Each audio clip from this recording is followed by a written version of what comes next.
Welcome back to Science Online class. Okay, I am your science teacher Mr. C.P. Varet, and here we are discussing about the chapter Is Matter Around Us Pure? We are talking about the purity, we are talking about the elements, we are talking about the compounds right now. Okay, right now see what are the things. In my last lecture I have told you what are the elements. Elements are the basic form of the matter which cannot be broken down by any chemical methods. Okay, so elements, and what happens in the elements, actually all the particles of the elements, they show the same kind of property. If I am going to talk about some elements like metals, okay, if I have to consider any kind of the metal like iron, so inside the iron, if you want to divide the iron into the smaller pieces, into the smaller particles, then in the smaller particles also it will show the all the properties of the iron. Okay, and that's why it is said that elements are the basic form of matter which cannot be subdivided or which cannot be broken down by any chemical methods. Right now see, actually the elements, they have been found in the three types. Okay, first is the metal, second is the non-metal, and third is the metalloids, that we have seen in my last lecture. Right now in the next series we have to talk about some of the properties of the metals. Okay, we are knowing that there are in the 8th class already you have studied about the metals and non-metals, so you are knowing so many things. It is going to be revision for you. See here, first they have luster.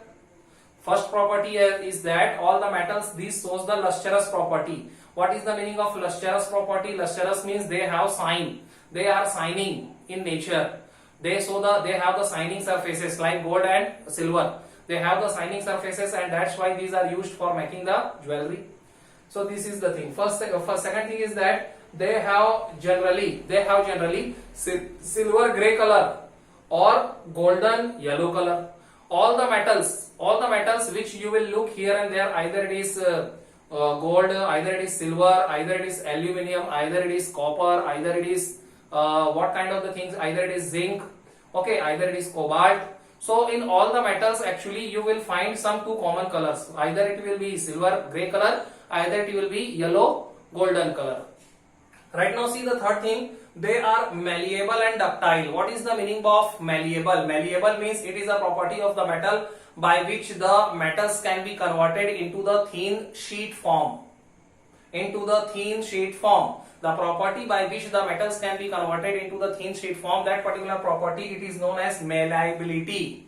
The name of the property, it is the malleability, and the metals are malleable because they can be converted in form of the thin sheet. Next is the ductile.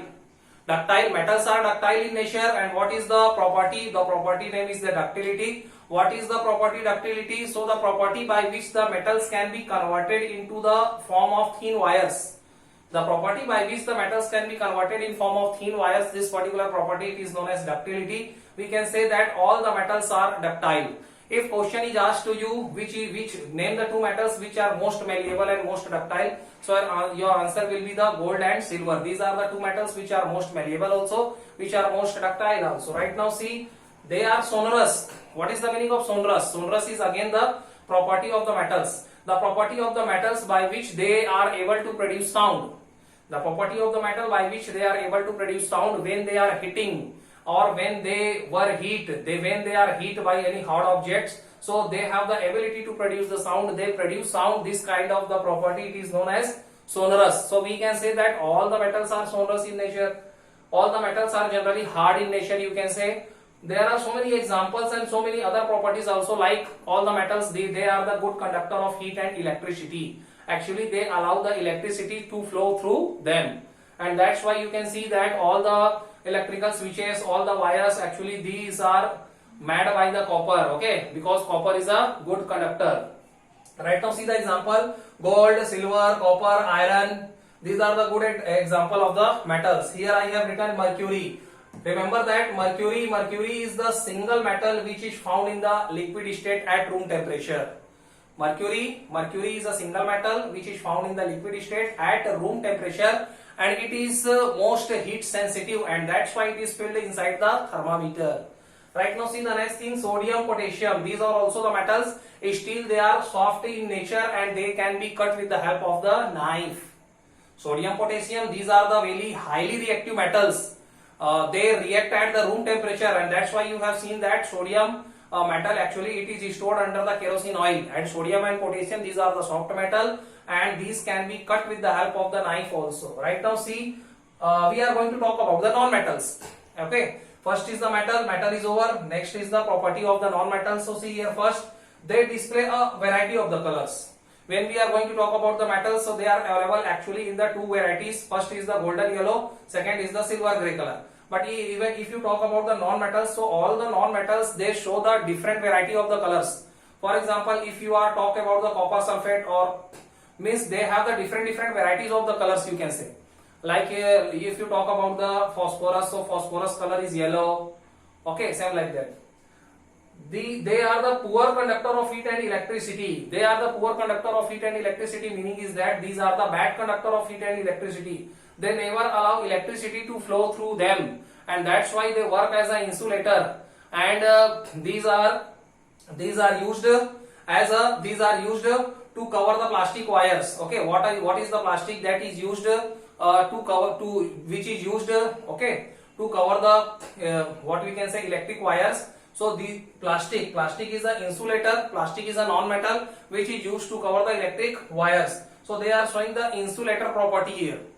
Air is also the insulator. They are the non-lustrous. What is the meaning of non-lustrous? Means they don't have any ability to produce sound when they are going to hit by the hard object. They are non-malleable. They are non-malleable means you cannot convert them into the thin sheet form. If you are try to beat them with the hammer, so they will be broken down into the smaller pieces. Okay, like coal. Suppose you are considering the coal, you are considering the iodine. So if you are trying to beat them, so they will be just scattered down into the small pieces.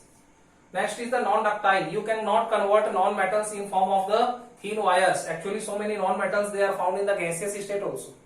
Right now see, non-sonorous, non-ductile, non-malleable, non-lustrous. Non-lustrous means they don't have any shining property. They don't consider any shining surface, and that's why they are known as non-lustrous. What are the examples of the non-metals? You can see oxygen, hydrogen. Oxygen, hydrogen, these are found in the gaseous state. And actually all the non-metals, they are found in all kinds of the state, either in solid state, either in liquid state, even in the gaseous state also. Right now see carbon. Carbon, it is also the example of non-metal, and it is found in the basically two forms. One is the coal and another is the coke. What is the coke actually here? When we heat the carbon in absence of the oxygen, so it is converted in form of coke, and it is a good fuel as compared to the coal. Right now see iodine. Iodine, okay, it is also a non-metal. Graphite. Graphite is also the non-metal. But what is the good thing with graphite? Graphite is a non-metal, still it is a good conductor of electricity, and that's why graphite is used for making the electrodes. Okay. Right now see the next thing. Bromine. Bromine is also one non-metal which is found in liquid state at the room temperature. Sometimes the question is asked for the metal. If the question is asked for the metal, so you have to give the answer mercury. Mercury is a non-metal. Sorry, mercury is the metal which is found in the liquid state at room temperature. And if the question is asked about the non-metals, so you have to give your answer as a bromine. Bromine is a non-metal which is found at the liquid state at room temperature. Right now see the third thing is metalloids. What are the metalloids? So the properties of the metals and non-metals both are going to be mixed.